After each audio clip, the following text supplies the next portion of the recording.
Господи. Батя!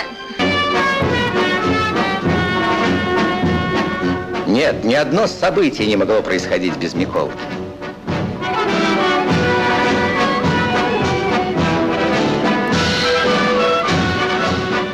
Как хорошо шагать во главе отряда. Эх, Миколка, жалко, только у тебя винтовки нет. Ты, видно бы, тоже из нее пальнул, когда наши рабочие стали брать власть в свои руки.